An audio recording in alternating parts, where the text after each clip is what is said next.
ಇವತ್ತಿನ concept interest rate. Interest rate ಅಂದರೆ ಏನು? ಇಂಟ್ರೆಸ್ಟ್ ರೇಟಿಂದ ಟ್ರೇಡರ್ಸ್‌ಗೆ ಏನೇನು ಬೆನಿಫಿಟ್ಸ್ ಇದೆ? ಹಾಗೆ ಇಂಟ್ರೆಸ್ಟ್ ರೇಟ್ ಕಟ್ ಆದಾಗ ಏನಾಗುತ್ತೆ? ಹಾಗೆ ಇಂಟ್ರೆಸ್ಟ್ ರೇಟ್ ಹೈಕ್ ಆದಾಗ ಏನಾಗುತ್ತೆ? ಹಾಗೆ ಟ್ರೇಡರ್ಸ್ ಏನೇನು ಬಿಗಿನರ್ಸ್ ಮಿಸ್ಟೇಕ್ಸ್ ಮಾಡ್ತಾರೆ? ಹಾಗೆ ಇಂಟ್ರೆಸ್ಟ್ ರೇಟ್ಸ್‌ನ ನೋಡಿಕೊಂಡು ಯಾವ ಥರ ಟ್ರೇಡ್‌ನ ತಗೋಬೇಕು ಅನ್ನೋದು ಇನ್ ಡೀಟೇಲ್ ಆಗಿ ಅರ್ಥ ಮಾಡ್ಕೊಳ್ಳೋಣ.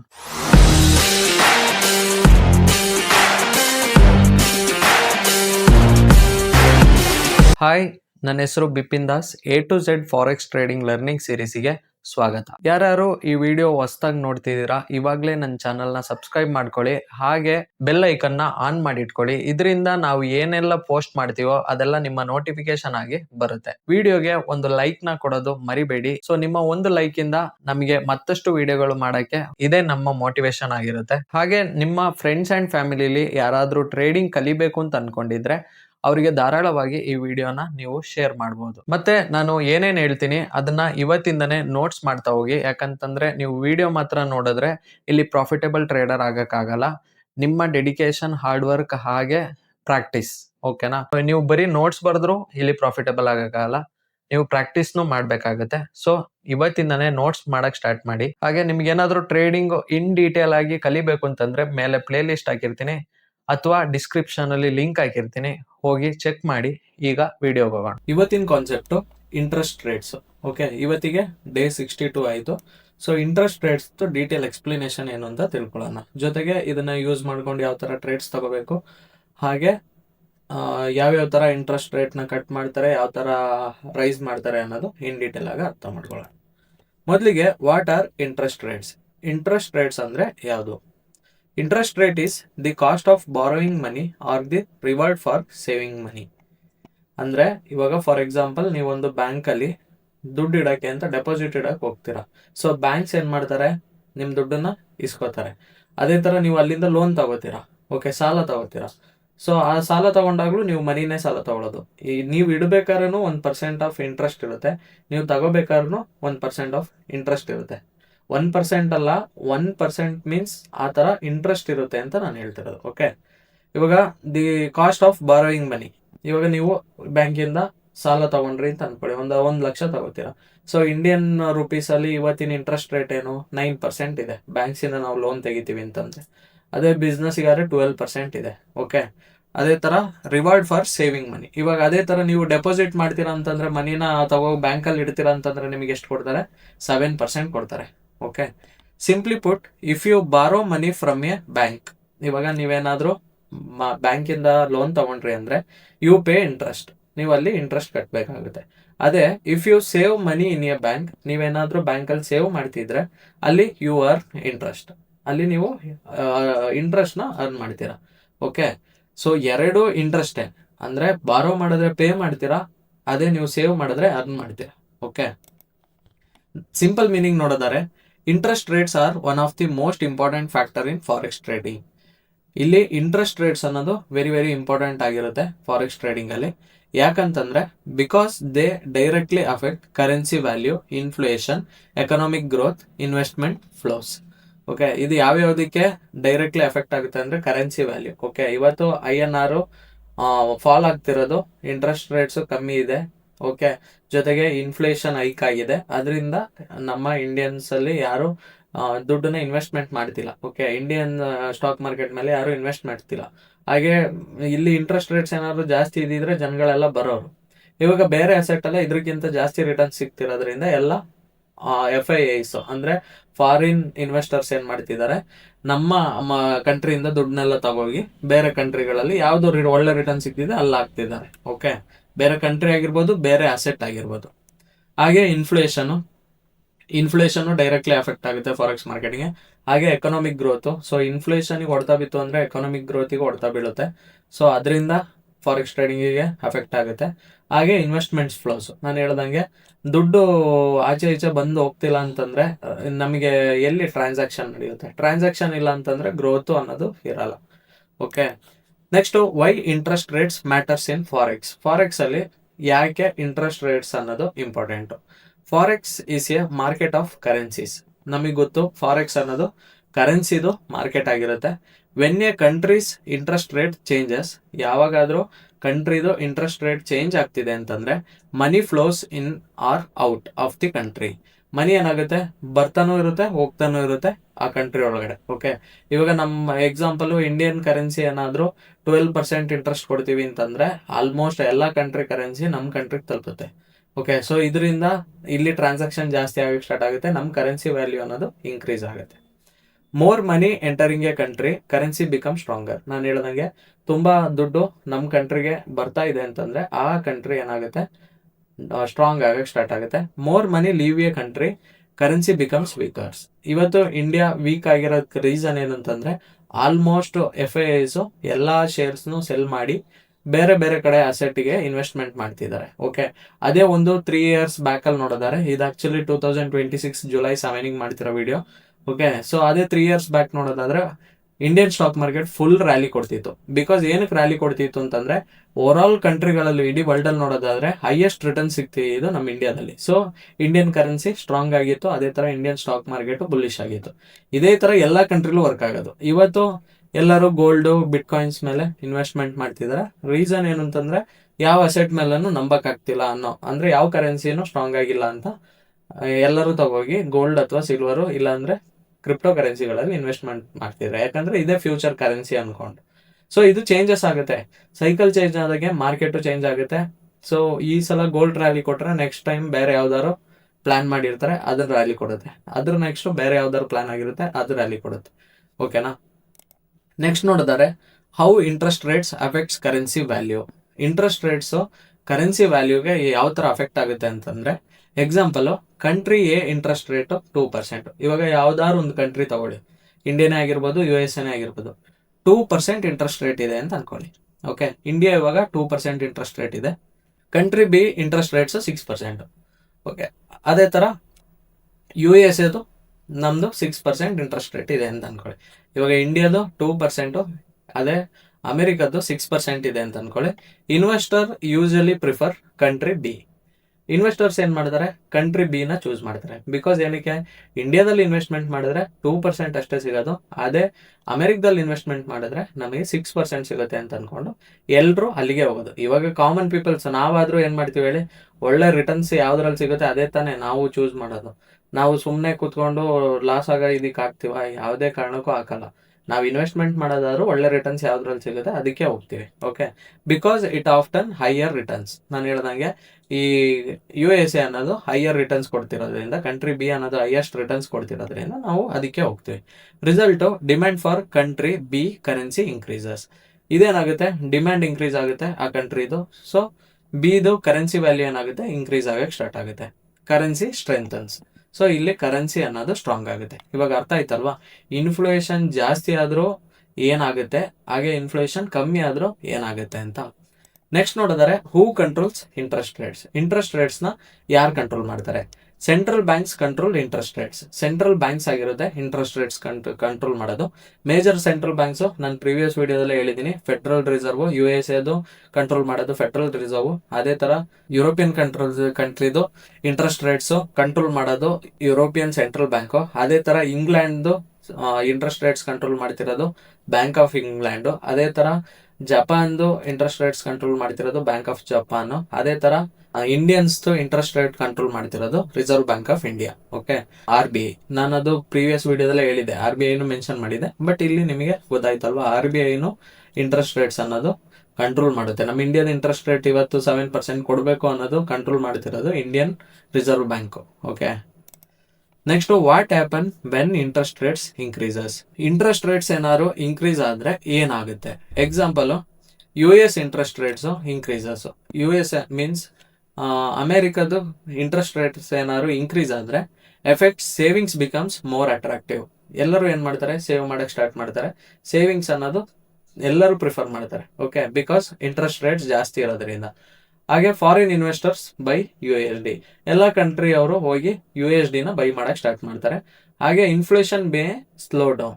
ಇನ್ಫ್ಲೇಷನ್ ಅನ್ನೋದು ಕಮ್ಮಿ ಆಗುತ್ತೆ. ಬಿಕಾಸ್ ಏನಕ್ಕೆ ಅಂತಂದ್ರೆ ಒಳ್ಳೆ ರಿಟರ್ನ್ ಸೇವಿಂಗ್ಸ್ ಅಲ್ಲಿ ಸಿಗುತ್ತೆ ಅಂತಂದ್ರೆ ಖರ್ಚು ಮಾಡಕ್ ಯೋಚನೆ ಮಾಡಲ್ಲ ಜನಗಳು. ಏನ್ ಮಾಡ್ತಾರೆ, ತಗೋಗಿ ಸೇವಿಂಗ್ಸ್ ಮಾಡೋಣ ಅಂತ ತಿಳ್ಕೊತಾರೆ. ಬಿಕಾಸ್ ಒಂದೇ ಒಂದು ರೀಸನ್, ಅಲ್ಲಿ ಅಷ್ಟು ಇಂಟ್ರೆಸ್ಟ್ ಸಿಗ್ತಿದೆಯಲ್ಲ ಅಲ್ಲಿ ಇಡೋಣ ಅಂತ.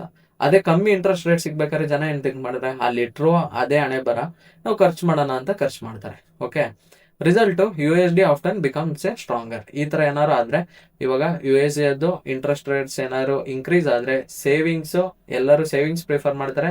ಹಾಗೆ ಫಾರಿನ್ ಇನ್ವೆಸ್ಟರ್ಸ್ USD ನ ಬೈ ಮಾಡ್ತಾರೆ. ಹಾಗೆ ಇನ್ಫ್ಲೇಷನ್ ಅನ್ನೋದು ಸ್ಲೋ ಡೌನ್ ಆಗುತ್ತೆ. ಸೊ ಇದರಿಂದ ರಿಸಲ್ಟ್ ಏನಾಗುತ್ತೆ, USD ಅನ್ನೋದು ಸ್ಟ್ರಾಂಗ್ ಆಗುತ್ತೆ.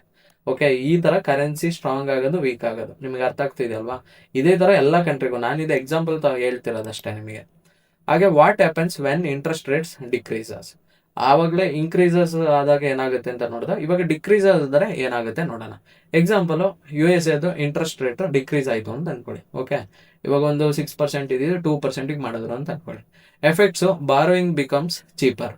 ಎಲ್ಲರೂ ಏನ್ ಮಾಡ್ತಾರೆ, ಸಾಲ ತಗೊಳಕ್ ಸ್ಟಾರ್ಟ್ ಮಾಡ್ತಾರೆ. ಬಿಕಾಸ್ ಚೀಪಲ್ಲಿ ಸಿಗ್ತಿದೆ ಸಾಲ ಅನ್ನೋದು. ಸ್ಪೆಂಡಿಂಗ್ ಇನ್ಕ್ರೀಸಸ್, ಅವಾಗ ಏನ್ ಮಾಡ್ತಾರೆ, ಸ್ಪೆಂಡ್ ಮಾಡಕ್ ಸ್ಟಾರ್ಟ್ ಮಾಡ್ತಾರೆ. ಸಾಲ ತಗೊಂಡು ಸ್ಪೆಂಡ್ ಮಾಡೋಣ, ಯಾಕಂದ್ರೆ ಕಮ್ಮಿ ಇಂಟ್ರೆಸ್ಟ್ ಅಲ್ಲಿ ಸಿಗ್ತಿದೆ ಅಂತ ಅನ್ಕೊಂಡು ಸಾಲ ತಗೊಂಡು ಇಂಟ್ರೆಸ್ಟ್ಗೆ ತಗೊಂಡು ಇವ್ರು ಏನ್ ಮಾಡ್ತಾರೆ, ಖರ್ಚು ಮಾಡಕ್ ಸ್ಟಾರ್ಟ್ ಮಾಡ್ತಾರೆ. ಇನ್ವೆಸ್ಟರ್ಸ್ ಮೇ ಮೂವ್ ಮನಿ ಎಲ್ಸ್ ವೇ. ಇನ್ವೆಸ್ಟರ್ಸ್ ಏನ್ ಮಾಡ್ತಾರೆ, ಬೇರೆ ಕಡೆ ಇನ್ವೆಸ್ಟ್ ಮಾಡೋಣ ಅಂತ ಮೂವ್ ಆಗ್ತಾರೆ. ಬಿಕಾಸ್ ಇಲ್ಲಿ ಒಳ್ಳೆ ರಿಟರ್ನ್ ಸಿಗ್ತಿಲ್ಲ ಅಂತಂದ್ರೆ ಬೇರೆ ಎಲ್ಲರೂ ಒಳ್ಳೆ ರಿಟರ್ನ್ಸ್ ಸಿಗೋ ಕಡೆಗೆ ಅವರು ಇನ್ವೆಸ್ಟ್ಮೆಂಟ್ ಮಾಡ್ತಾರೆ. Result USD often becomes weaker. ಅದರಿಂದ ರಿಸಲ್ಟ್ ಏನಾಗುತ್ತೆ, USD ವ್ಯಾಲ್ಯೂ ಅನ್ನೋದು ಕಮ್ಮಿ ಆಗುತ್ತೆ. ಇವಾಗ ರೀಸೆಂಟ್ ಆಗಿ ಇಂಡಿಯಾದಲ್ಲಿ ಮೋದಿ ಹೇಳಿದ್ರು, ಯಾರು ಗೋಲ್ಡ್ ನ ಪರ್ಚೇಸ್ ಮಾಡಬೇಡಿ ಅಂತ. ರೀಸನ್ ಒಂದೇ, ಗೋಲ್ಡ್ ನ ಪರ್ಚೇಸ್ ಮಾಡಬೇಕು ಅಂತಂದ್ರೆ ನಾವು INR ನ ಕೊಟ್ಟು USD ನ ಪರ್ಚೇಸ್ ಮಾಡಬೇಕು. ಸೊ USD ನ ನಾವು ಎಷ್ಟು ಪರ್ಚೇಸ್ ಮಾಡ್ತೀವಿ, USD ಸ್ಟ್ರಾಂಗ್ ಆಗ್ತಾ ಹೋಗುತ್ತೆ. ಸೊ USD ಸ್ಟ್ರಾಂಗ್ ಆದ್ರೆ ನಮ್ ಕರೆನ್ಸಿ ವೀಕ್ ಆಗುತ್ತೆ. ಸೊ ಅದಕ್ಕೆ ಗೋಲ್ಡ್ ನ ಪರ್ಚೇಸ್ ಮಾಡಬೇಡಿ ಅಂತ ರೀಸೆಂಟ್ ಡೇಸ್ ಅಲ್ಲಿ ಹೇಳಿ ಸ್ಟಾಪ್ ಮಾಡಿದ್ದು. ಓಕೆ, ಯಾರು ಗೋಲ್ಡ್ ನ ಖರೀದಿ ಮಾಡಬೇಡಿ ಅಂತ. ಸೊ ಗೋಲ್ಡ್ ಅನ್ನು ಖರೀದಿ ಮಾಡ್ತಾ ಇದ್ರೆ ಪ್ರಾಬ್ಲಮ್ ಏನಾಗುತ್ತೆ, USD ಸ್ಟ್ರಾಂಗ್ ಆಗುತ್ತೆ, INR ವೀಕ್ ಆಗುತ್ತೆ. ಓಕೆ, ಅದೇ ತರ ಇಂಟ್ರೆಸ್ಟ್ ರೇಟ್ಸ್ ಏನಾದ್ರು ಹೈಕ್ ಆದ್ರೆ, rate hike equal to central banks increases rates. Rate hike ಅಂತಂದ್ರೆ ಸೆಂಟ್ರಲ್ ಬ್ಯಾಂಕ್ಸ್ ಏನ್ ಮಾಡ್ತಾರೆ, ಇಂಟ್ರೆಸ್ಟ್ ರೇಟ್ ನ ಹೈಕ್ ಮಾಡ್ತಾರೆ, ಇನ್ಕ್ರೀಸ್ ಮಾಡ್ತಾರೆ. Usually currency strengthens. ಏನಾಗುತ್ತೆ, ಇಂಟ್ರೆಸ್ಟ್ ರೇಟ್ಸ್ ರೈಸ್ ಆಗ್ತಿದೆ ಅಂತಂದ್ರೆ ಕರೆನ್ಸಿ ಅನ್ನೋದು ಸ್ಟ್ರಾಂಗ್ ಆಗುತ್ತೆ. Example, Federal Reserve raises rates. ಇವಾಗ USA ಫೆಡರಲ್ ರಿಸರ್ವ್ ಡಿಸೈಡ್ ಮಾಡ್ತಾರೆ, USA ಡಿಸೈಡ್ ಮಾಡುತ್ತೆ ಇಂಟ್ರೆಸ್ಟ್ ರೇಟ್ಸ್ ನ ಇನ್ಕ್ರೀಸ್ ಮಾಡ್ಬೇಕಂತ. ಸೊ ಇಲ್ಲಿ ಏನ್ ಮಾಡ್ತಾರೆ, ಇನ್ವೆಸ್ಟರ್ಸ್ ತಗೋಗಿ USD ನ ಬೈ ಮಾಡಕ್ ಸ್ಟಾರ್ಟ್ ಮಾಡ್ತಾರೆ. ಸೊ USD ಬೈ ಮಾಡಕ್ ಸ್ಟಾರ್ಟ್ ಮಾಡಿದಾಗ ಏನಾಗುತ್ತೆ, USD gains value, USD value ಅನ್ನೋದು ಇನ್ಕ್ರೀಸ್ ಆಗುತ್ತೆ. ಓಕೆ, ಅದೇ ಇಂಟ್ರೆಸ್ಟ್ ರೇಟ್ ಕಟ್. ಒಂದು ಇಂಟ್ರೆಸ್ಟ್ ರೇಟ್ ಹೈಕ್ ಆಗುತ್ತೆ, ಅದೇ ತರ ಇಂಟ್ರೆಸ್ಟ್ ರೇಟ್ ಕಟ್ ಆಗುತ್ತೆ. ನಿಮಗೆ ನ್ಯೂಸ್ ಅಲ್ಲೂ ರೇಟ್ ಕಟ್ ರೇಟ್ ರೈಸ್ ಅಂತಾನೆ ಬರೋದು. ಓಕೆ, ಅಲ್ಲ, ರೇಟ್ ಕಟ್ ಹಾಗೆ ರೇಟ್ ಹೈಕ್ ಅಂತ ಬರುತ್ತೆ. Okay, rate hike rate cut ಇವೆರಡರದ್ದು ಡಿಫ್ರೆನ್ಸ್ ತಿಳ್ಕೊಳ್ಳಿ. ರೇಟ್ ಹೈಕ್ ಅಂದ್ರೆ ಏನು, ರೇಟ್ ಕಟ್ ಅಂದ್ರೆ ರೇಟ್ ಕಟ್ ಅಂತಂದ್ರೆ ಸೆಂಟ್ರಲ್ ಬ್ಯಾಂಕ್ಸ್ ಲೋವರ್ ರೇಟ್ಸ್. ಅಂದ್ರೆ ಇವ್ರು ಏನ್ ಮಾಡ್ತಾರೆ, ಇನ್ಕ್ರೀಸ್ ಮಾಡಲ್ಲ, ಡಿಕ್ರೀಸ್ ಮಾಡ್ತಾರೆ ಇಂಟ್ರೆಸ್ಟ್ ರೇಟ್ಸ್ ಅನ್ನೋದು. ಯೂಶಲಿ ಕರೆನ್ಸಿ ವೀಕನ್ಸ್, ಕರೆನ್ಸಿ ಏನಾಗುತ್ತೆ, ವೀಕ್ ಆಗಕ್ಕೆ ಸ್ಟಾರ್ಟ್ ಆಗುತ್ತೆ. Example, central bank cuts rates. Central bank rates ಏನಾದ್ರು ಕಟ್ ಮಾಡಿದ್ರೆ investors move fund elsewhere. Investors ಏನ್ ಮಾಡ್ತಾರೆ, ಬೇರೆ ಕಡೆಗೆ ದುಡ್ಡನ್ನ ಇನ್ವೆಸ್ಟ್ಮೆಂಟ್ ಮಾಡಕ್ ಸ್ಟಾರ್ಟ್ ಮಾಡ್ತಾರೆ. ಸೊ ಇಂಟ್ರೆಸ್ಟ್ ರೇಟ್ಸ್ ಹೈಕ್ ಆಗೋ ಟೈಮಲ್ಲಿ ನೀವು ನೋಡ್ಬೋದು, ಆ ಕರೆನ್ಸಿ ಮೇಲೆ ಜಾಸ್ತಿ ಇನ್ವೆಸ್ಟ್ಮೆಂಟ್ಸ್ ಬರುತ್ತೆ. ಅದೇ ಕಟ್ ಆಗೋ ಟೈಮಲ್ಲಿ ಬೇರೆ ಕಡೆಗೆ ತಗೊಂಡು ಜಂಪ್ ಆಗ್ತಾರೆ. Okay, currency losses value. So ಇಲ್ಲಿ ನೋಡಿ, ರೇಟ್ ಏನಾದ್ರು ಕಟ್ ಆದ್ರೆ ಯೂಶಲಿ ಏನಾಗುತ್ತೆ ಅಂತಂದ್ರೆ ಕರೆನ್ಸಿ ವೀಕ್ ಆಗುತ್ತೆ. ಸೊ ಕರೆನ್ಸಿ ವೀಕ್ ಆದಾಗ ಸೆಂಟ್ರಲ್ ಬ್ಯಾಂಕ್ ಏನ್ ಮಾಡ್ತಾರೆ, ರೇಟ್ಸ್ ನ ಕಟ್ ಮಾಡ್ತಾರೆ. ಸೊ ಇದರಿಂದ ಇನ್ವೆಸ್ಟರ್ಸ್ ಏನ್ ಮಾಡ್ತಾರೆ, ಬೇರೆ ಕಡೆ ಇನ್ವೆಸ್ಟ್ ಮಾಡಕ್ ಸ್ಟಾರ್ಟ್ ಮಾಡ್ತಾರೆ. ಸೊ ಇದರಿಂದ ಕರೆನ್ಸಿ ಅದರದ್ದು ವ್ಯಾಲ್ಯೂ ಅನ್ನೋದನ್ನ ಕಳ್ಕೊತದೆ. Okay, real world example. ಇವಾಗ ರಿಯಲ್ ವರ್ಲ್ಡ್ ಎಕ್ಸಾಂಪಲ್ ನೋಡೋಣ. Suppose US interest rates 5%. ಇವಾಗ USA 5% ಇದೆ ಅಂತ ಅನ್ಕೊಳ್ಳಿ. Japan interest rates 0.5%. ಜಪಾನ್ದು 0.5% ಇದೆ ಅಂತ ತಿಳ್ಕೊಳ್ಳೋಣ. ಓಕೆ, 5ಗೂ 0.5ಗೂ ವ್ಯತ್ಯಾಸ ಎಷ್ಟಿದೆ, 4.5. ಸೊ ಇನ್ವೆಸ್ಟರ್ಸ್ ಆಗಲಿ ಅಥವಾ ನಾವುಗಳೇ ಆಗಲಿ, ನಾವೇನ್ ಮಾಡ್ತೀವಿ, ಎಲ್ಲಿ ತಗೋಗಿ ಇನ್ವೆಸ್ಟ್ ಮಾಡ್ತೀವಿ, ಜಪಾನಲ್ಲಿ ಇನ್ವೆಸ್ಟ್ ಮಾಡ್ತೀವೋ ಅಲ್ಲ US ಅಲ್ಲಿ ಇನ್ವೆಸ್ಟ್ ಮಾಡ್ತೀವೋ, US ಅಲ್ಲಿ ಇನ್ವೆಸ್ಟ್ ಮಾಡ್ತೀವಿ. ಬಿಕಾಸ್ ಏನಕ್ಕೆ ಹೇಳಿ, ಇದು 5% ಕೊಡ್ತಿದೆ, ಇದು 0.5 ಕೊಡ್ತಿದೆ ಅಂತ. Investors may prefer USD investments. ನಾನು ಹೇಳ್ದಂಗೆ ಇನ್ವೆಸ್ಟರ್ಸ್ ಏನ್ ಮಾಡ್ತಾರೆ, USD ಮೇಲೆ ಇನ್ವೆಸ್ಟ್ಮೆಂಟ್ಸ್ ಮಾಡ್ತಾರೆ. Result, USD strengthens against JPY. So ಇವಾಗ ಏನಾಯ್ತು, USD ಸ್ಟ್ರಾಂಗ್ ಆಯ್ತು, JPY ಅಗೇನೆಸ್ಟ್ ಆಗಿ ನೋಡೋದಾದ್ರೆ, USD JPY ಪೇರ್ ನೋಡೋದಾದ್ರೆ ನಿಮಗೆ ಹೆವಿ ಬೈಯಿಂಗ್ ನಡೀತಿರುತ್ತೆ. ಬಿಕಾಸ್ ರೀಸನ್ ಒಂದೇ, ಯು ಎಸ್ ಎದು ಇಂಟ್ರೆಸ್ಟ್ ರೇಟ್ ಹೈಕ್ ಇರೋದ್ರಿಂದ. So U S D strong ಆದಾಗ JPY ವೀಕ್ ಆಗಿರುತ್ತೆ. ಓಕೆ, ಇವಾಗ ಅರ್ಥ ಆಗ್ತಿದೆಯಲ್ವಾ USD JPY ಇರೋ ಡಿಫ್ರೆನ್ಸ್. ಅದೇ ತರ USD ಯೂರೋ USD. ಸೊ ಈ ತರ ಕಂಪ್ಯಾರಿಸನ್ ಮಾಡ್ಬೇಕಾದ್ರೆ ನಿಮಗೆ ಗೊತ್ತಾಗುತ್ತೆ. ಅದೇ XAI ಏನಾದ್ರು ಸ್ಟ್ರಾಂಗ್ ಆದ್ರೆ USD ವೀಕ್ ಆಗ್ತಿದೆ. ಅದೇ USD ಸ್ಟ್ರಾಂಗ್ ಆಗ್ತಿದ್ರೆ ಗೋಲ್ಡ್ ಬೀಳಕ್ ಸ್ಟಾರ್ಟ್ ಆಗುತ್ತೆ. ಓಕೆ, ಸೊ ಈ ತರ ಕಂಪ್ಯಾರಿಸನ್ ಬರೋದು. Possible pair movement USD JPY rises. So ಇದರಿಂದ ಇಷ್ಟೆಲ್ಲ ಆಗೋದ್ರಿಂದ ಏನಾಗುತ್ತೆ, USD JPY ಪೇರ್ ಅನ್ನೋದು ಇನ್ಕ್ರೀಸ್ ಆಗಕ್ಕೆ ಸ್ಟಾರ್ಟ್ ಆಗುತ್ತೆ. ಸೊ ಅದು ನಿಮಗೆ ಚಾರ್ಟ್ ಅಲ್ಲಿ ನೋಡ್ಬೋದು. ಓಕೆ, ಸೊ ಇವಾಗ ನೀವು ಎಲ್ಲ ಚಾರ್ಟ್ಸ್ ಏನೇನು ನೋಡ್ತಿದ್ದೀರಾ ಅದ್ರದ್ದು ಪಾಸ್ಟ್ ಡಾಟಾನ ಬೇಕಾದ್ರೆ ನೀವು ಸರ್ಚ್ ಮಾಡಿ ನೋಡಿ. EURUSD ಆಗಿರ್ಬೋದು, GBP USD ಆಗಿರ್ಬೋದು, ಅಥವಾ USD JPY ಆಗಿರ್ಬೋದು, AUD USD ಆಗಿರ್ಬೋದು. ಸೊ ಇದನ್ನೆಲ್ಲ ನೀವು ಕಂಪೇರ್ ಮಾಡಿದ್ರೆ ಗೊತ್ತಾಗುತ್ತೆ. USD ಏನಾದ್ರು ವೀಕ್ ಆಯ್ತಾ, ಬಾಕಿ ಇರೋ ಪೇರ್ಸ್ ಎಲ್ಲ ರೈಸ್ ಆಗಕ್ಕೆ ಸ್ಟಾರ್ಟ್ ಆಗುತ್ತೆ. ಅದೇ USD ಸ್ಟ್ರಾಂಗ್ ಆಯ್ತಾ, ಬಾಕಿ ಇರೋ ಪೇರ್ಸ್ ಎಲ್ಲ ಬೀಳಕ್ ಸ್ಟಾರ್ಟ್ ಆಗುತ್ತೆ. ಇಷ್ಟೇ ಡಿಫ್ರೆನ್ಸ್. ಓಕೆ, ಮಾರ್ಕೆಟ್ ಬೀಳಕ್ಕೂ ಎದ್ದೇಳಕ್ಕೂ ಎರಡೇ ರೀಸನ್ ಇಲ್ಲಿ. ಒಂದು ರೇಟ್ ಹೈಕು, ಅದೇ ತರ ರೇಟ್ ಕಟ್ಟು. ಅರ್ಥ ಆಯ್ತಲ್ವಾ? ನೆಕ್ಸ್ಟ್ ನೋಡಿದರೆ interest rates and inflation. Interest rates ಮತ್ತೆ ಇನ್ಫ್ಲೇಷನ್ ನೋಡೋಣ. Central banks use rates to control inflation. ಇವರು ಸೆಂಟ್ರಲ್ ಬ್ಯಾಂಕ್ಸ್ ಏನ್ ಮಾಡ್ತಾರೆ ಅಂತಂದ್ರೆ, ರೇಟ್ಸ್ ನ ಕಟ್ ಮಾಡೋದಕ್ಕೂ ಹೈಕ್ ಮಾಡೋದಕ್ಕೂ ರೀಸನ್ ಏನಂತಂದ್ರೆ ಇನ್ಫ್ಲೇಷನ್ ನ ಕಂಟ್ರೋಲ್ ಮಾಡೋಕ್ಕೋಸ್ಕರ. ಇವಾಗ ತುಂಬಾ ರೇಟ್ ಕಟ್ ಮಾಡ್ಬಿಟ್ರೆ ಇನ್ಫ್ಲೇಷನ್ ಜಾಸ್ತಿ ಆಗುತ್ತೆ. ಅದೇ ತುಂಬಾ ಜಾಸ್ತಿ ರೇಟ್ ಹೈಕ್ ಮಾಡಿದ್ರೆ ಏನಾಗುತ್ತೆ, ಇನ್ಫ್ಲೇಷನ್ ತುಂಬಾ ಕಮ್ಮಿ ಆಗ್ಬಿಡುತ್ತೆ. ಸೊ ಇದನ್ನ ಬ್ಯಾಲೆನ್ಸ್ ಮಾಡೋಕ್ಕೋಸ್ಕರ ಒಂದು ಮೀಡಿಯಂ ರೇಂಜ್ ಅಲ್ಲಿ ಇಡ್ತಾರೆ. ಓಕೆ, ಇವಾಗ ನೋಡಿದರೆ central bank May increases rates. Central banks ಏನಾದ್ರು ರೇಟ್ಸ್ ನ, ಈ ಇಂಟ್ರೆಸ್ಟ್ ರೇಟ್ಸ್ ನ ಇನ್ಕ್ರೀಸ್ ಮಾಡಿದ್ರು ಅಂತ ಅನ್ಕೊಳ್ಳಿ, ಗೋಲು ರೆಡ್ಯೂಸ್ ಸ್ಪೆಂಡಿಂಗ್. ಸೊ ಇಲ್ಲಿ ಸ್ಪೆಂಡಿಂಗ್ ಮಾಡೋದನ್ನ ಕಮ್ಮಿ ಮಾಡ್ತಾರೆ, ಕಂಟ್ರೋಲ್ ಇನ್ಫ್ಲೇಷನ್. ಸೊ ಸ್ಪೆಂಡಿಂಗ್ ಜಾಸ್ತಿ ಆಗದೆ ಇದ್ದಾಗ ಕಂಟ್ರೋಲ್ಡ್ ಆಗಿರುತ್ತೆ ಇನ್ಫ್ಲೇಷನ್ ಅನ್ನೋದು. ಇವಾಗ ಇಂಡಿಯಾದಲ್ಲಿ ನೋಡೋದಾದ್ರೆ ಎಲ್ಲರೂ ಲೋನ್ ತಗೊಂಡು, ಸಾಲ ತಗೊಂಡು ಪ್ರತಿಯೊಂದನ್ನು ಖರೀದಿ ಮಾಡ್ತಾರೆ. ಏನಕ್ಕೆ ಆ ಥರ ಮಾಡ್ತಿದ್ದಾರೆ? ಬಿಕಾಸ್ ಕಮ್ಮಿ ಪರ್ಸೆಂಟೇಜ್ ಅಲ್ಲಿ ಸಿಗ್ತಿರೋದ್ರಿಂದ. ಅದೇ ಪರ್ಸೆಂಟೇಜ್ ಇವಾಗ ಬ್ಯಾಂಕ್ಸ್ ಏನಾದ್ರು ಇಂಟ್ರೆಸ್ಟ್ ರೇಟ್ಸ್ ಏನಾದ್ರು ಹೈಕ್ ಮಾಡಿದ್ರೆ ಏನ್ ಮಾಡ್ತಾರೆ, ಒಂದು 20%, 25% ಸ್ಪೆಂಡಿಂಗ್ ಕಮ್ಮಿ ಮಾಡ್ತಾರೆ, ಸೇವಿಂಗ್ಸ್ ಕಡೆ ಗಮನ ಕೊಡ್ತಾರೆ. ಓಕೆ, ಸೊ ಇಷ್ಟೇ ಡಿಫ್ರೆನ್ಸ್ ಬರೋದು ನಿಮಗೆ. ಅರ್ಥ ಆಯ್ತಲ್ವಾ? ಅದೇ ತರ ಲೋ ಇನ್ಫ್ಲೇಷನ್ ಆದ್ರೆ, ಇವಾಗ ಈಚೆ ನೋಡಿದ್ರೆ ನೀವು ಐ ಇನ್ಫ್ಲೇಷನ್ ಆದ್ರೆ central banks May increases rates. Okay, I inflation ಆದಾಗ ಸೆಂಟ್ರಲ್ ಬ್ಯಾಂಕ್ಸ್ ಏನ್ ಮಾಡ್ತಾರೆ, ಇಂಟ್ರೆಸ್ಟ್ ರೇಟ್ಸ್ ನ ಹೈಕ್ ಮಾಡ್ತಾರೆ. ಗೋಲು ರೆಡ್ಯೂಸ್ ಸ್ಪೆಂಡಿಂಗು, ಹಾಗೆ ಕಂಟ್ರೋಲ್ ಇನ್ಫ್ಲೇಷನ್ ನ ಕಂಟ್ರೋಲ್ ಮಾಡೋಕ್ಕೋಸ್ಕರ. ಅದೇ ಲೋ ಇನ್ಫ್ಲೇಷನ್ ಆದಾಗ ಸೆಂಟ್ರಲ್ ಬ್ಯಾಂಕ್ಸ್ ಏನ್ ಮಾಡ್ತಾರೆ, ಲೋವರ್ ರೇಟ್ಸ್ ನ ಡಿಸೈಡ್ ಮಾಡ್ತಾರೆ. Goal encourage spending. ಸೊ ಇಲ್ಲಿ ಇವ್ರದ್ದು ಮೈನ್ ಏನ್ ಗೋಲ್ ಆಗಿರುತ್ತೆ ಅಂದ್ರೆ ಎಲ್ಲರೂ ಸ್ಪೆಂಡ್ ಮಾಡ್ಲಿ ಅನ್ನೋದು ಇವ್ರದ್ದು ಮೈನ್ ಗೋಲ್ ಆಗಿರುತ್ತೆ. ಬೂಸ್ಟ್ ಎಕಾನಮಿ. ಸೊ ಇದರಿಂದ ಎಕಾನಮಿ ಅನ್ನೋದು ಚೆನ್ನಾಗಿ ಬೆಳೀತದೆ. ಸ್ಪೆಂಡಿಂಗ್ ಜಾಸ್ತಿ ಆದಾಗ್ಲೇ ಅಲ್ವಾ ಎಕಾನಮಿ ಚೆನ್ನಾಗಿ ಬೆಳೆಯೋದು. ಇವತ್ತು ಫಾರ್ ಎಕ್ಸಾಂಪಲ್ ನಾನು ಕಾಮನ್ ಪೀಪಲ್, ನನಗೆ ಇವಾಗ ಬೇಸಿಕ್ ನೀಡ್ಸ್ ಆಗಿ ಊಟ ತಿಂಡಿ ಎಲ್ಲ ಬೇಕು. ಅದು ಬಿಟ್ರೆ ನಮಗೇನ್ ಬೇಕು, ಒಂದು ಮನೆ ಬೇಕು, ಜೊತೆಗೆ ಒಂದು ಗಾಡಿ ಬೇಕು, ಜೊತೆಗೆ ಒಂದು ಮನೆಗೆ AC, ಫ್ರಿಜ್ಜು, ಮಿಕ್ಸಿ ಇದೆಲ್ಲ ಬೇಕು, ಜೊತೆಗೆ ಬಟ್ಟೆಗಳು ಬೇಕು. ಸೊ ನಾವೆಲ್ಲ ಇದ್ರ ಮೇಲೆ ಸ್ಪೆಂಡ್ ಮಾಡಕ್ ಸ್ಟಾರ್ಟ್ ಮಾಡ್ತೀವಿ. ಇದ್ರ ಮೇಲೆ ಸ್ಪೆಂಡ್ ಮಾಡಕ್ ಸ್ಟಾರ್ಟ್ ಆದಾಗ ಏನಾಗುತ್ತೆ, ಇದ್ರಲ್ಲಿರೋ ಕಂಪ್ನಿಗಳು, ಇವಾಗ ಫಾರ್ ಎಕ್ಸಾಂಪಲ್ ನಾನು ಪಂಚೆ ಧರಿಸ್ತೀನಿ ಅಂತ ಅನ್ಕೊಳ್ಳಿ, ಪಂಚೆ ರಾಮರಾಜ್ ಅನ್ನೋ ಕಂಪ್ನಿ ಮೇಲೆ ನಾನು ಏನ್ ಮಾಡ್ತೀನಿ, ಪಂಚೆ ಜಾಸ್ತಿ ಸೆಲ್ ಆಗ್ತಿದೆ ರಾಮರಾಜ್ ಅಂತಂದ್ರೆ ರಾಮರಾಜ್ ಕಂಪ್ನಿ ಗ್ರೋ ಆಗಕ್ಕೆ ಸ್ಟಾರ್ಟ್ ಆಗುತ್ತೆ. ಸೊ ಇದು ಇಂಡಿಯನ್ ಎಕಾನಮಿಗೆ ಒಂದು ವೆಲ್ತ್ ಅನ್ನ ತಂದು ಕೊಡುತ್ತೆ. ಅದೇ ತರ ಫ್ಯಾನ್, ಫ್ರಿಡ್ಜ್ ನೋಡಿದ್ರೆ ಇವಾಗ LG ಇವರೆಲ್ಲ ಫ್ಯಾನ್ ಅಲ್ಲಿ ಇದ್ದಾರೆ. ಓಕೆ, ಫ್ಯಾನ್ ಅಲ್ಲಿ LG ಇದೆ, ಅದೇ ಮಿಕ್ಸಿಲಿ ಪ್ರೆಸ್ಟೀಜ್ ಇದೆ. ಸೊ ಈ ತರ ನಾವು ಮಿಕ್ಸಿ ಜಾಸ್ತಿ ಪರ್ಚೇಸ್ ಮಾಡೋದು ಪ್ರೆಸ್ಟೀಜ್ ಕಂಪ್ನಿ ಅನ್ನೋದು ಒಳ್ಳೆ ರಿಟರ್ನ್ಸ್ ಅನ್ನೋದು ಕೊಡ್ತಾ ಇರುತ್ತೆ. ಸೊ ಇದು ನಮ್ಮ ಎಕನಾಮಿಕ್ ಗ್ರೋತಿಗೆ ಇಂಪಾರ್ಟೆಂಟ್ ಆಗಿರುತ್ತೆ. ಇದೇ ತರ ಎಲ್ಲಾ ಕಂಪ್ನಿಗಳು ವರ್ಕ್ ಆಗೋದು. ಇವಾಗ ಮಳೆಗಾಲ, ಈ ವಿಡಿಯೋ ಆಕ್ಚುಲಿ ಆಗ್ತಿರೋದು ಮಳೆಗಾಲದಲ್ಲಿ. ಸೊ ಮಳೆಗಾಲದಲ್ಲಿ ನಮಗೆ ಮೇನ್ ನೀಡ್ ಇರೋದು ಯಾವುದು, ರೈನ್ ಕೋಟ್ ಮತ್ತೆ ಅಂಬ್ರೆಲಾ. ಸೊ ಇದ್ರ ಕಂಪ್ನಿಗಳು ಗ್ರೋ ಆಗುತ್ತೆ. ಸೊ ಇದರಿಂದ ಎಕನಾಮಿ ಅನ್ನೋದು ಚೆನ್ನಾಗಿ ವರ್ಕ್ ಆಗುತ್ತೆ. ಓಕೆ, ಇವಾಗ ಇಂಡಿಯನ್ ಸ್ಟಾಕ್ ಮಾರ್ಕೆಟ್ ನೋಡೋದಾದ್ರೆ ಪಾಸ್ಟ್ 2 years ಇಂದ ಯಾವುದೇ ತರ ರಿಟರ್ನ್ಸು ಇಲ್ಲ, ಅದ್ರ ಪಾಡಿಗೆ ಬೀಳ್ತಾನೇ ಇದೆ. ಅಂದ್ರೆ ಎಲ್ಲ ಇನ್ವೆಸ್ಟರ್ಸ್ ಇಂಡಿಯಾದಿಂದ ದುಡ್ಡು ತೆಗೆದು ಬೇರೆ ಅಸೆಟ್ಗಳಲ್ಲಿ ಇನ್ವೆಸ್ಟ್ಮೆಂಟ್ ಮಾಡ್ತಿದ್ದಾರೆ. ಬಿಕಾಸ್ ಗೋಲ್ಡ್ ಈ ಸಲ ಕೊಟ್ಟಿರೋದೆಷ್ಟು 100% ಮೇಲೆ ರಿಟರ್ನ್ಸ್ ಕೊಟ್ಟಿದೆ. ಅದೇ ಸಿಲ್ವರ್ ನೋಡೋದಾದ್ರೆ 400% ಮೇಲೆ ರಿಟರ್ನ್ಸ್ ಕೊಟ್ಟಿದೆ. ಸೊ ಇದೇ ತರ ಯಾವ್ಯಾವ ಕರೆನ್ಸಿ ಕೊಡ್ತಾ ಇರುತ್ತೆ ಅದ್ರ ಮೇಲೆ ಜನಗಳು ಮುಗಿಬಿದ್ದು ಹೋಗ್ತಾರೆ. ಸೊ ಅದು ಹೈಕ್ ಆಯ್ತಾ ಹೋಯ್ತು. ಓಕೆ, ಸೊ ಅದರಿಂದ ಇವತ್ತು ಇಂಡಿಯನ್ಸಿಗೆ ಹೇಳ್ತಿರೋದು, ನೀವು ಚಿನ್ನದ ಮೇಲೆ ಇನ್ವೆಸ್ಟ್ಮೆಂಟ್ ಮಾಡಬೇಡಿ, ಫಾರಿನ್ ಟ್ರಿಪ್ಸ್ಗಳನ್ನ ಅವಾಯ್ಡ್ ಮಾಡಿ ಅಂತ ಯಾಕೆ ಹೇಳ್ತಿದ್ದಾರೆ ಅಂತಂದ್ರೆ, ಅವಾಗ USD ಪರ್ಚೇಸ್ ಮಾಡೋದು ಕಮ್ಮಿ ಆಗುತ್ತೆ. ಸೊ USD ಪರ್ಚೇಸ್ ಮಾಡೋದು ಕಮ್ಮಿ ಆದಾಗ ನಮ್ಮ ಇಂಡಿಯನ್ ಕರೆನ್ಸಿ ವ್ಯಾಲ್ಯೂ ನಿಧಾನ ಮತ್ತೆ ಜಾಸ್ತಿ ಆಗೋ ಚಾನ್ಸಸ್ ಇದೆ. ಓಕೆ, ಇವತ್ತು $1 96 to 99 rupees ಏನೋ ಇದೆ. ಓಕೆ, ಕರೆಕ್ಟ್ ಆಗಿ ಎಷ್ಟು ಅಂತ ಗೊತ್ತಿಲ್ಲ. ಆಕ್ಚುಲಿ ಇದೇ 1 year ಬ್ಯಾಕ್ ಅಲ್ಲಿ 83 rupees ಇತ್ತು. ಅಂದರೆ $1 $83. ಸೊ ಇದು ಏನಾಗುತ್ತೆ, ಫಾರೆಕ್ಸ್ ಟ್ರೇಡರ್ಸಿಗೆ ಬೆನಿಫಿಟ್ ಇದೆ. ಯಾಕಂತಂದರೆ $1 ನಾವು ಅಲ್ಲಿ ಮಾಡ್ತೀವಿ ಅಂತಂದರೆ ನಮಗಿಲ್ಲಿ ₹96 ಸಿಗುತ್ತೆ ಅಂತ. ಅದೇ ಇನ್ನೊಂದು ರೀತಿಯಲ್ಲಿ ನೋಡೋದಾದ್ರೆ ಇಂಡಿಯಾಗೆ ಹೊಡೆತ ಬೀಳುತ್ತೆ. ಯಾಕಂತಂದರೆ ಇವಾಗ ಇಂಡಿಯಾದಲ್ಲಿ ನಾವು ಕಚ್ಚಾ ತೈಲನ ಮೀನ್ಸ್ ಕ್ರೂಡ್ ಆಯಿಲ್ನ ಇಂಪೋರ್ಟ್ ಮಾಡ್ಕೋತೀವಿ. ಸೊ ಅದು ಒಂದು ಬ್ಯಾರಲ್ಲಿಗೆ 83,000 ಅಂತಾದರೆ ಅದೇ ಇವಾಗ ಕೊಡಬೇಕಾಗಿರೋದು 96,000. ಸೊ ಈ ಥರ ಇಂಡಿಯಾಗೆ ಹೊಡೆತ ಬೀಳುತ್ತೆ.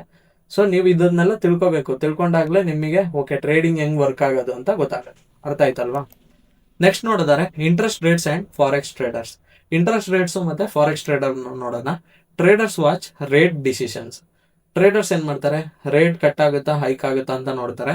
ಸೆಂಟ್ರಲ್ ಬ್ಯಾಂಕ್ ಸ್ಪೀಚಸ್ಸು ವರ್ಷದಲ್ಲಿ ಒಂದ್ಸಲ ಬರುತ್ತೆ. ಸೊ ಅದು ಯಾವಾಗ ಏನು ಅಂತೆಲ್ಲ ನೀವು ಗೂಗಲಲ್ಲಿ ಸರ್ಚ್ ಮಾಡಿ ನೋಡಿ ಗೊತ್ತಾಗುತ್ತೆ. ಸೊ ಆ ಟೈಮಲ್ಲಿ ಏನು ಮಾಡ್ತಾರೆ ಅನ್ನೋದು ಡಿಸಿಷನ್ ತಗೊಳ್ಳೋದನ್ನ ನೀವು ನೋಡಿ ನೀವು ಡಿಸಿಷನ್ಸ್ ತಗೋತೀರಾ. ಇಂಟ್ರಾಡೇ ಟ್ರೇಡ್ ಮಾಡೋರಿಗೆ ಯಾವುದೇ ಥರ ಡಿಸಿಷನ್ಸು ಬೇಕಾಗಿಲ್ಲ, ಜಸ್ಟ್ ಟೆಕ್ನಿಕಲ್ಸ್ ನೋಡಿ ಮಾಡ್ಬೋದು. ಯಾರು ಫ್ಯೂಚರ್ಗೆ ಇನ್ವೆಸ್ಟ್ಮೆಂಟ್ ಮಾಡಿಬಿಡ್ತಿದ್ದೀರಾ ಅವ್ರಿಗೆ ಇದೆಲ್ಲ ನೋಡಬೇಕಾಗುತ್ತೆ. ಹಾಗೆ ಪಾಲಿಸಿ ಸ್ಟೇಟ್ಮೆಂಟ್ಸು, ಯಾವ್ಯಾವ ಪಾಲಿಸಿಲಿ ಏನೇನು ಸ್ಟೇಟ್ಮೆಂಟ್ಸ್ ಬರ್ತಾ ಇದೆ ಅಂತಲೂ ನೋಡಬೇಕು.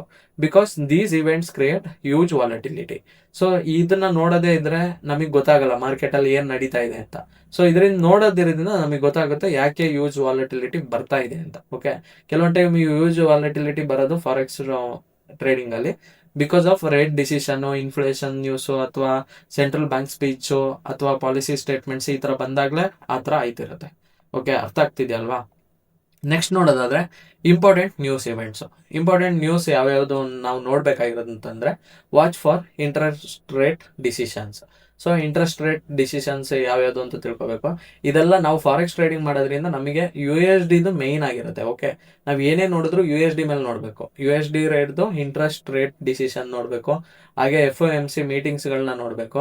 ಹಾಗೆ ಸೆಂಟ್ರಲ್ ಬ್ಯಾಂಕ್ ಪ್ರೆಸ್ ಕಾನ್ಫರೆನ್ಸ್ಗಳನ್ನ ನೋಡಬೇಕು. ಹಾಗೆ ಮಾನಿಟರಿ ಪಾಲಿಸಿ ಸ್ಟೇಟ್ಮೆಂಟ್ಸು ನೋಡಬೇಕಾಗುತ್ತೆ. Okay, these can move markets dramatically. ಅಂದರೆ ಇದಾಗಿರುತ್ತೆ ಮೇಯ್ನ್ ಆಗಿ ಮಾರ್ಕೆಟ್ನ ಮೂವ್ ಮಾಡೋದು. ಓಕೆ, ಇವಾಗ ಪಾಸಿಟಿವ್ ಹೋಗ್ಬೇಕು ಅಂತಂದ್ರೂ ನಮಗೆ ಇದೆಲ್ಲ ಮ್ಯಾಟ್ರ್ ಆಗುತ್ತೆ, ನೆಗೆಟಿವ್ ಹೋಗ್ಬೇಕು ಅಂತಂದ್ರೂ ನಮಗೆ ಇದೆಲ್ಲ ಮ್ಯಾಟ್ರ್ ಆಗಿರುತ್ತೆ. ಸೊ ಇದೆಲ್ಲ ನಮಗೆ ತಿಳ್ಕೊಂಡಾಗ ನಮಗೇನಾಗುತ್ತೆ, ಮಾರ್ಕೆಟ್ ಯಾವ ಕಡೆ ಹೋಗುತ್ತೆ ಅನ್ನೋದು ನಮಗೆ ಗೊತ್ತಾಗುತ್ತೆ. ಅರ್ಥ ಆಗ್ತಿದೆಯಾ? Next interest rate differential. So interest ರೇಟಿಗೆ ಇರೋ ಡಿಫ್ರೆನ್ಸ್ ಏನು ಅಂತ ನೋಡಿದರೆ difference between two currencies interest rates. ಇವಾಗ ನಾವು ಡಿಫ್ರೆನ್ಸ್ ನೋಡೋಣ ಎರಡು ಕರೆನ್ಸೀಸ್ದು. ಎಕ್ಸಾಂಪಲು USA 5%, USAದು 5% ಇದೆ ಅಂತ ಅಂದ್ಕೊಳ್ಳಿ, ಯುರೋಪ್ದು 2% ಇದೆ ಅಂತ ಅಂದ್ಕೊಳ್ಳಿ. ಸೊ ಡಿಫ್ರೆನ್ಸ್ ಎಷ್ಟು? 3%. So this often influences currency strength. So ಈ 3% ಡಿಫ್ರೆನ್ಸ್ ಇರೋದ್ರಿಂದನೇ ನಾವು ಹೇಳ್ತಿರೋದು USA ಸ್ಟ್ರಾಂಗ್ ಇದೆ ಅಂತ. ಓಕೆ, USA 5% ಕೊಡ್ತಾ ಇದೆ ಅಂತ. ಸೊ ಇದರಿಂದ ಏನಾಗುತ್ತೆ, USD ಸ್ಟ್ರಾಂಗ್ ಆಗುತ್ತೆ. ಅರ್ಥ ಆಗ್ತಿದೆಯಾ? ನೆಕ್ಸ್ಟ್ ನೋಡಿದರೆ how professional traders use interest rates. Professional traders ಯಾವ ಥರ ಇಂಟ್ರೆಸ್ಟ್ ರೇಟ್ಸ್ನ ಯೂಸ್ ಮಾಡ್ತಾರೆ ಅಂತ ನೋಡಿದರೆ ಅಂಡರ್ಸ್ಟ್ಯಾಂಡ್ ಮಾರ್ಕೆಟ್ ಡೈರೆಕ್ಷನ್. ಮಾರ್ಕೆಟ್ ಡೈರೆಕ್ಷನ್ಗೋಸ್ಕರ ನಾವು ಇಂಟ್ರೆಸ್ಟ್ ರೇಟ್ಸ್ನ ನೋಡಬೇಕು. ಹಾಗೆ ಬಿಲ್ಡಿಂಗ್ ಲಾಂಗ್ ಟರ್ಮ್ ಬಯಾಸು. ನಮಗೆ ಬಯಾಸ್ ಯಾವುದಂತ ಗೊತ್ತಾಗಬೇಕು. ಈ ವರ್ಷ ಬಿಯರಿಶ್ ಹೋಗುತ್ತಾ ಬುಲ್ಲಿಶ್ ಹೋಗುತ್ತಾ completely depends on interest rates ಮೇಲಾಗಿರುತ್ತೆ. ಹಾಗೆ follow central bank policy. So central banks ಏನೇನು ಪಾಲಿಸಿನ ಬಿಡುಗಡೆ ಮಾಡ್ತಾರೆ ಅಂತ ನೋಡೋದ್ರಿಂದ ನಮಗೆ ಗೊತ್ತಾಗುತ್ತೆ ಮಾರ್ಕೆಟ್ ಮೂವ್ಮೆಂಟ್ಸ್ ಏನಂತ. Combine with technical analysis. So ಇದಿಷ್ಟನ್ನು ಕಂಬೈನ್ ಮಾಡಿಕೊಂಡು ಜೊತೆಗೆ ನಾವು ಟೆಕ್ನಿಕಲ್ ನೋಡಿದಾಗ ನಮಗೆ ಒಳ್ಳೆ ರಿಸಲ್ಟ್ ಅನ್ನೋದು ಬರುತ್ತೆ. Example fundamental bias USD bullish. So interest rates hike ಮಾಡಿದ್ದಾರೆ ಅಂತ ಅನ್ಕೊಳ್ಳಿ USDದು. ಸೊ ಫಂಡಮೆಂಟಲ್ ನಮಗೆ ಏನಾಯಿತು, USD ಬುಲ್ಲಿಶ್ ಅಂತ ಗೊತ್ತಾಯಿತು. Technical analysis find by setup. ಇವಾಗ ನಾವು ಯಾವುದೇ USD ಪೇರ್ಸಲ್ಲಿ ನೋಡೋದಾದ್ರು ಬೈ ಸೆಟಪ್ಗಳನ್ನ ನೋಡ್ಬೋದು. ಓಕೆ, ಸೊ ಬೈ ಸೆಟಪ್ಗಳಿಗೆ ನಿಮಗೆ ಕಾನ್ಸೆಪ್ಟ್ಗಳು ಗೊತ್ತಿರಬೇಕು. ಪ್ರೀವಿಯಸ್ಸಲ್ಲಿ ನಾನು ಏನೇನು ಮಾಡಿದ್ದೀನಿ ಅದೆಲ್ಲ ಕಾನ್ಸೆಪ್ಟ್ ಗೊತ್ತಿದ್ರೇ ನೀವು ಅದನ್ನ ಕಂಬೈನ್ ಮಾಡ್ಕೊಳಕ್ಕಾಗೋದು. ಸೊ ನಿಮಗೆ ಅದೇನು ಗೊತ್ತಿಲ್ಲದೆ ಇಲ್ಲಿ ಫಂಡಮೆಂಟಲ್ಸ್ ಕಲ್ತ್ರೂ ರಿಸಲ್ಟ್ ತರೋಕ್ಕಾಗಲ್ಲ, ಬರೀ ಟೆಕ್ನಿಕಲ್ ಕಲ್ತ್ರೂ ರಿಸಲ್ಟ್ ತರೋಕ್ಕಾಗಲ್ಲ. ಎರಡೂ ಇಂಪಾರ್ಟೆಂಟ್ ಆಗಿರುತ್ತೆ. ಇದರಿಂದ ಏನಾಗುತ್ತೆ, ಹೈ ಪ್ರಾಬಬಿಲಿಟಿ ಟ್ರೇಡ್ ಅನ್ನೋದು ನಮಗೆ ಸಿಗುತ್ತೆ. ಓಕೆನಾ? ನೆಕ್ಸ್ಟ್ ನೋಡೋದಾದ್ರೆ ಪ್ರೋ ಟಿಪ್ಸು. ನಾವು ಏನೇನು ಮಾಡಬೇಕು ಅಂತ ನೋಡಿದ್ರೆ follow major central banks. Major central banks ಏನೇನು ನ್ಯೂಸಸ್ಗಳು ಕೊಡ್ತಿದ್ದಾರೆ ಅಂತ ನೋಡಬೇಕು. Learn rate hike versus rate cut impact. So ನಮಗೆ ಆಲ್ರೆಡಿ ಗೊತ್ತು ಹೈಕ್ ಆದರೆ ಏನಾಗುತ್ತೆ, ಕಟ್ ಆದರೆ ಏನಾಗುತ್ತೆ ಅಂತ. ಸೊ ಇದ್ರ ಇಂಪ್ಯಾಕ್ಟ್ ಏನು ಅಂತ ನಾವು ತಿಳ್ಕೋಬೇಕು. Understand inflation relationship. ನಾವು ಇನ್ಫ್ಲೇಷನ್ದು ಇಂಟ್ರೆಸ್ಟ್ ರೇಟ್ಸ್ಗೂ ಇರೋ ರಿಲೇಷನ್ಶಿಪ್ ಏನು ಅಂತ ತಿಳ್ಕೋಬೇಕು. Check economic calendar daily. ನಾವು ಪ್ರತಿದಿನ ಫಾರೆಕ್ಸ್ ಫ್ಯಾಕ್ಟ್ರಿನ ನೋಡಬೇಕು. ಅಂದರೆ ಎಕನಾಮಿಕ್ ಕ್ಯಾಲೆಂಡರ್ ಅಂತಂದರೆ ನಿಮಗೆ ಫಾರೆಕ್ಸ್ ಫ್ಯಾಕ್ಟ್ರಿಲೇ ಪ್ರತಿಯೊಂದು ಗೊತ್ತಾಗುತ್ತೆ. ಓಕೆ, ಯಾವ್ಯಾವ ನ್ಯೂಸ್ ಯಾವಾಗ ಬರುತ್ತೆ, ಏನೇನಾಗುತ್ತೆ, ಗೊತ್ತಾಗುತ್ತೆ, ಎಲ್ಲ ಇನ್ ಡೀಟೇಲ್ ಆಗಿ ಗೊತ್ತಾಗುತ್ತೆ. ಸೊ ಫಾರೆಕ್ಸ್ ಫ್ಯಾಕ್ಟ್ರಿನ ಯಾವ ತರ ನೋಡ್ಬೇಕು ಅಂತ ನಿಮಗೆ ಆಕ್ಚುಲಿ ಈ ಫಂಡಮೆಂಟಲ್ ಕ್ಲಾಸ್ ಅಲ್ಲೇ ಬರುತ್ತೆ, ತಲೆ ಕೆಡ್ಸ್ಕೊಳ್ಳೋ ಅವಶ್ಯಕತೆ ಇಲ್ಲ. ಅವಾಗ ಬಂದಾಗ ನಿಮಗೆ ಗೊತ್ತಾಗುತ್ತೆ ಏನೇನ್ ನೋಡ್ಬೇಕು, ಏನೇನ್ ನೋಡ್ಬಾರ್ದು, ಹಾಗೆ ಏನೇನ್ ಮಾಡ್ಬೇಕು, ಏನೇನ್ ಮಾಡ್ಬಾರ್ದು ಅಂತ. ಓಕೆನಾ? ನೆಕ್ಸ್ಟ್ ನೋಡೋದಾದ್ರೆ ಕ್ವಿಕ್ ಸಮ್ಮರಿ. ಓಕೆ, ಇವತ್ತು ಕಲ್ತಿದ್ರಲ್ಲಿ ಏನೇನ್ ಕಲ್ತೋ ಅದು ಯಾವ್ಯಾವ್ದು ಏನೇನಕ್ಕೆ ಯೂಸ್ ಆಗುತ್ತೆ ಅಂತ ನೋಡೋಣ. Events, interest rates hike. ಇವಾಗ ಇಂಟ್ರೆಸ್ಟ್ ರೇಟ್ಸ್ ಏನಾದ್ರು ಹೈಕ್ ಆದ್ರೆ ಕರೆನ್ಸಿ ಇಂಪ್ಯಾಕ್ಟ್ ಹೆಂಗಿರುತ್ತೆ, ಬುಲ್ಲಿಶ್ ಇರುತ್ತೆ. ಅದೇ ಇಂಟ್ರೆಸ್ಟ್ ರೇಟ್ಸ್ ಕಟ್ ಆದ್ರೆ ಕರೆನ್ಸಿ ಇಂಪ್ಯಾಕ್ಟ್ ಬಿಯರಿಶ್ ಆಗಿರುತ್ತೆ. ಅದೇ ಹಾಕಿಶ್ ಸ್ಟೇಟ್ಮೆಂಟ್ ಬಂದ್ರೆ ಬುಲ್ಲಿಶ್ ಆಗಿರುತ್ತೆ. ಅದೇ ಡೋವಿಶ್ ಸ್ಟೇಟ್ಮೆಂಟ್ ಬಂದ್ರೆ ಬಿಯರಿಶ್ ಆಗಿರುತ್ತೆ. ಇವಾಗ ಹಾಕಿಶ್ ಮತ್ತೆ ಡೋವಿಶ್ ಗೆ ಡಿಫ್ರೆನ್ಸ್ ಏನು ಅಂತ ನೋಡೋಣ. Okay, new terms to know ಅಂದ್ರೆ ಇವಾಗ ಹಾಕಿಶ್ ಡೌಕಿಶ್ ನೀವು ಇಲ್ಲಿ ಗಂಟ ಕೇಳಿರಲ್ಲ. ಸೊ ಇದನ್ನ ತಿಳ್ಕೊಬೇಕಂದ್ರೆ ನೋಡಿ, ಹಾಕಿಶ್ ಅಂತಂದ್ರೆ central bank likely to raise rates. So central banks ಏನ್ ಮಾಡ್ತಾರೆ, ಏನಾದ್ರು ಇಂಟ್ರೆಸ್ಟ್ ರೇಟ್ಸ್ ನ ರೈಸ್ ಮಾಡ್ತಾರೆ ಅಂತಂದ್ರೆ ಅದನ್ನ ನಾವು ಹಾಕಿಶ್ ಅಂತ ಕರಿತೀವಿ. Usually bullish for currency. So ಅದು ಏನಾಗುತ್ತೆ ಅಂತಂದ್ರೆ ಕರೆನ್ಸಿ ಸ್ಟ್ರಾಂಗ್ ಆಗಕ್ಕೆ ಹೆಲ್ಪ್ ಆಗುತ್ತೆ. ಸೊ ಇದರಿಂದ ಬುಲಿಶ್ ಆಗಿರುತ್ತೆ.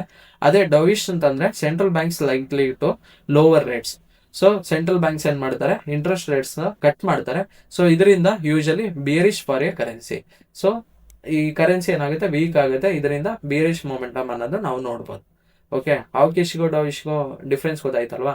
ಇದು ಯಾಕೆ ಹೇಳ್ತಿದೀನಿ ಅಂತಂದ್ರೆ ನಿಮಗೆ ಹಾಕಿಶ್ ಸ್ಟೇಟ್ಮೆಂಟ್ ಡವಿಶ್ ಸ್ಟೇಟ್ಮೆಂಟ್ ಅಂತ ಫಾರೆಕ್ಸ್ ಫ್ಯಾಕ್ಟ್ರಿಯಲ್ಲಿ ಕಾಣಿಸುತ್ತೆ. ನೆಕ್ಸ್ಟ್ ನಾನು ಅದು ಹೇಳ್ತೀನಿ. ಸೊ ಇದು ಕಂಡಾಗ ನಿಮಗೆ ಗೊತ್ತಾಗುತ್ತೆ ಏನಾಗಿದೆ ಅಂತ. ಹಾಕಿಶ್ ಬರ್ತಾ ಇದೆ ಅಂತಂದ್ರೆ ನಮಗೆ ಗೊತ್ತಾಗುತ್ತೆ ಇಂಟ್ರೆಸ್ಟ್ ರೇಟ್ಸ್ ರೈಸ್ ಆಗುತ್ತೆ ಅಂತ. ಅದೇ ಡವಿಶ್ ಬರ್ತಾ ಇದೆ ಅಂತಂದ್ರೆ ನಮಗೆ ಗೊತ್ತಾಗುತ್ತೆ ಇಂಟ್ರೆಸ್ಟ್ ರೇಟ್ಸ್ ಲೋ ಆಗ್ತಿದೆ ಅಂತ. ಓಕೆ, ಗೋಲ್ಡನ್ ರೂಲ್ ನೋಡಿದರೆ interest rates are one of the biggest drivers of currency value. So currency value movements ಆಗೋಕ್ಕೆ ಮೇನ್ ಕ್ಯಾರೆಕ್ಟರ್ ಯಾವುದು ಅಂತಂದ್ರೆ ಅದು ಇಂಟ್ರೆಸ್ಟ್ ರೇಟ್ಸ್ ಆಗಿರುತ್ತೆ. ಓಕೆ, ಇಂಟ್ರೆಸ್ಟ್ ರೇಟ್ಸ್ ಇಂದಾನೆ ಕರೆನ್ಸಿ ಮೂವ್ ಆಗೋದು. ಕರೆನ್ಸಿ ಪಾಸಿಟಿವ್ ಹೋಗೋಕ್ಕೂ ನೆಗೆಟಿವ್ ಹೋಗೋಕ್ಕೂ ಮೇನ್ ಇಂಪಾರ್ಟೆಂಟ್ ಥಿಂಗ್ ಈ ಇಂಟ್ರೆಸ್ಟ್ ರೇಟ್ಸ್ ಆಗಿರುತ್ತೆ. ಅರ್ಥ ಆಯ್ತಿದೆಯಲ್ವಾ? ನೆಕ್ಸ್ಟ್ ನೋಡಿದರೆ ಫೈನಲ್ ಅಂಡರ್ಸ್ಟ್ಯಾಂಡಿಂಗು. ಇವತ್ತು ಏನೇನು ಕಲ್ತವ್ ನೋಡಿದರೆ interest rates are controlled by central banks. Central banks ಆಗಿರುತ್ತೆ ಇಂಟ್ರೆಸ್ಟ್ ರೇಟ್ಸ್ ನ ಕಂಟ್ರೋಲ್ ಮಾಡೋದು. Higher interest rates generally strengthen currency. Higher interest rates ಏನಾದ್ರು ಕೊಡ್ತಾ ಇದೆ ಅಂತಂದ್ರೆ ಆ ಕಂಟ್ರಿದು ಕರೆನ್ಸಿ ವ್ಯಾಲ್ಯೂ ಅನ್ನೋದು ಜಾಸ್ತಿ ಆಗುತ್ತೆ. ಅದೇ ಲೋವರ್ ರೇಟ್ಸ್ ಆದ್ರೆ ಜನರಲಿ ವೀಕನ್ ಕರೆನ್ಸಿ. ನಿಮಗೆ ಲೋವರ್ ಇಂಟ್ರೆಸ್ಟ್ ರೇಟ್ಸ್ ಕೊಡ್ತಾ ಇದೆ ಕಂಟ್ರಿ ಅಂತಂದ್ರೆ ಆ ಕಂಟ್ರಿದು ಕರೆನ್ಸಿ ವ್ಯಾಲ್ಯೂ ಅನ್ನೋದು ಲೋವರ್ ಇರುತ್ತೆ. Forex traders closely watch rate decisions and central bank statements. ನಾವು ಟ್ರೇಡರ್ಸ್ ಆದವ್ರು ಏನ್ ಮಾಡ್ಬೇಕು ಅಂತಂದ್ರೆ ನಾವು ವಾಚ್ ಮಾಡ್ಬೇಕಾಗಿರೋದು rate decisions. Okay, rate decisions ನಮಗೆ ಬರುತ್ತೆ, ಆ ಟೈಮಲ್ಲಿ ನಮಗೆ ಗೊತ್ತಾಗ್ಬೇಕು ಕಟ್ ಆಗ್ತದ ರೈಸ್ ಆಗ್ತದ ಅಂತ. ಹಾಗೆ central bank statements. Okay, so ಇದನ್ನ ನಾವು ಕ್ಲೋಸ್ ಆಗಿ ವಾಚ್ ಮಾಡ್ಬೇಕಾಗುತ್ತೆ. Understanding interest rates helps explain major market movements. So ಇದೇನಾದ್ರು ನೀವು ಅರ್ಥ ಮಾಡ್ಕೊಂಡ್ರೆ ಇಂಟ್ರೆಸ್ಟ್ ರೇಟ್ಸ್ ನಮಗೆ ಗೊತ್ತಾಗುತ್ತೆ ಮೇಜರ್ ಮೂವ್ಮೆಂಟ್ಸ್ ಯಾವ ತರ ಬರುತ್ತೆ ಅನ್ನೋದು. ಓಕೆ, ಮಾರ್ಕೆಟ್ ಅಲ್ಲಿ ಯಾವ ತರ ಮೂವ್ಮೆಂಟ್ಸ್ ಬರುತ್ತೆ, ಬೇರಿಶ್ ಬರುತ್ತಾ ಬುಲಿಶ್ ಬರುತ್ತಾ ಅಂತ ಗೊತ್ತಾಗೋದು ನಮಗೆ ಇದು ಅರ್ಥ ಮಾಡ್ಕೊಂಡಾಗ. Okay, mastering interest rates is a key step towards understanding fundamental analysis and become a smarter forex trader. ನಾವೇನಾದ್ರೂ ಇಂಟ್ರೆಸ್ಟ್ ರೇಟ್ಸ್ ನ ಮಾಸ್ಟರ್ ಮಾಡ್ಕೊಂಡ್ರೆ ನಮಗೆ ಇದು key step to understanding fundamental analysis. ಓಕೆನಾ? ಇದೇ ಫಸ್ಟ್ ಸ್ಟೆಪ್ ಆಗಿರುತ್ತೆ ಫಂಡಮೆಂಟಲ್ಸ್ ಅಲ್ಲಿ ಇಂಟ್ರೆಸ್ಟ್ ರೇಟ್ಸ್ ಅನ್ನೋದು. ಇದನ್ನ ಏನಾದ್ರೂ ನಾವು ಅನಾಲಿಸಿಸ್ ಮಾಡಕ್ಕೆ ಕಲ್ತ್ ಬಿಟ್ರೆ ನಾವೊಬ್ಬ ಸ್ಮಾರ್ಟ್ ಟ್ರೇಡರ್ ಆಗಿರ್ತೀವಿ. ಓಕೆ, ಫಾರೆಕ್ಸ್ ಟ್ರೇಡಿಂಗ್ ಅಲ್ಲಿ. ಅರ್ಥ ಆಯ್ತಿದ್ಯಲ್ವಾ? ಸೊ ನೀವು ಇನ್ಯಾವತ್ತೂ ಇಂಟ್ರೆಸ್ಟ್ ರೇಟ್ಸ್ ಅನ್ನೋದು ನೋಡ್ಬೇಕಾಗುತ್ತೆ. ಓಕೆ, ನಾನು ಯಾವತ್ತೂ ಹೇಳಂಗೆ ಎಫರ್ಟ್ಸ್ ಯುವರ್ಸ್ ಗೈಡೆನ್ಸ್ ಅಪ್ಸ್. ನಿಮ್ಮ ಎಫರ್ಟ್ಸ್ ನೀವು ಹಾಕಕ್ಕೆ ರೆಡಿ ಇದ್ರೆ ನಮ್ಮ ಗೈಡೆನ್ಸ್ ಯಾವತ್ತು ನಿಮಗಿರುತ್ತೆ. ಇವತ್ತಿನ ಕಾನ್ಸೆಪ್ಟ್ ಇಷ್ಟೇನೆ. ಈ ವಿಡಿಯೋ ಇಲ್ಲಿ ಗಂಟ ಯಾರ್ಯಾರು ನೋಡಿದ್ರಿ, ಹೊಸದಾಗಿ ಯಾರು ನೋಡ್ತಾ ಇದ್ರಿ, ಇವಾಗಲೇ ನನ್ನ ಚಾನಲ್ನ ಸಬ್ಸ್ಕ್ರೈಬ್ ಮಾಡ್ಕೊಳ್ಳಿ. ನೀವೇನಾದ್ರೂ ಟ್ರೇಡಿಂಗ್ ಹೊಸದಾಗಿ ಕಲಿತಿದ್ರೆ ಪಾರ್ಟ್ 0 ಇಂದಾನೆ ಸ್ಟಾರ್ಟ್ ಮಾಡಿ. ಓಕೆ, ನನ್ನ ಚಾನಲ್ ಅಲ್ಲಿ ಪ್ರತಿಯೊಂದು part A to Z complete forex trading ಕೋರ್ಸ್ನ ಫ್ರೀ ಆಗಿ ಕೊಡ್ತಾ ಇದ್ದೀನಿ. ಪಾರ್ಟ್ 0 ಇಂದ ಸ್ಟಾರ್ಟ್ ಮಾಡಿದಾಗ ನಿಮಗೆ ಇದೆಲ್ಲ ಏನೇನು ಹೇಳ್ತಿದ್ದಾರೆ ಅನ್ನೋದು ಅರ್ಥ ಆಗುತ್ತೆ. ಓಕೆ, ಅದೇ ರೀತಿ ನಿಮ್ಮ ಫ್ರೆಂಡ್ಸ್ ಅಂಡ್ ಫ್ಯಾಮಿಲಿಯಲ್ಲಿ ಯಾರಿಗಾದ್ರೂ ಟ್ರೇಡಿಂಗ್ ಕಲಿಬೇಕು ಅಂತ ಅನ್ಕೊಂಡಿದ್ರೆ ಅವರಿಗೆ ಧಾರಾಳವಾಗಿ ಶೇರ್ ಮಾಡಿ. ಓಕೆ, ನಿಮಗೆ ಏನಾದ್ರೂ ಅರ್ಥ ಆಗ್ತಿದೆ ಅಂತಂದ್ರೆ ಮಾತ್ರ ಶೇರ್ ಮಾಡಿ, ಇಲ್ಲ ಅಂದ್ರೆ ಬೇಡ. ಓಕೆ, ಇವತ್ತಿನ ಡೇ ಕಂಪ್ಲೀಟ್ ಆಯ್ತು. ಹಾಗೆ ಇವತ್ತು ಏನೇನು ಕಲ್ತ್ರಿ, ಹಾಗೆ ನಿಮ್ಮ ಹೆಸರು ನಿಮ್ಮ ಊರ್ನ ಕಮೆಂಟ್ ಸೆಕ್ಷನ್ ಅಲ್ಲಿ ಮೆನ್ಷನ್ ಮಾಡೋದನ್ನ ಮರಿಬೇಡಿ. Thank you.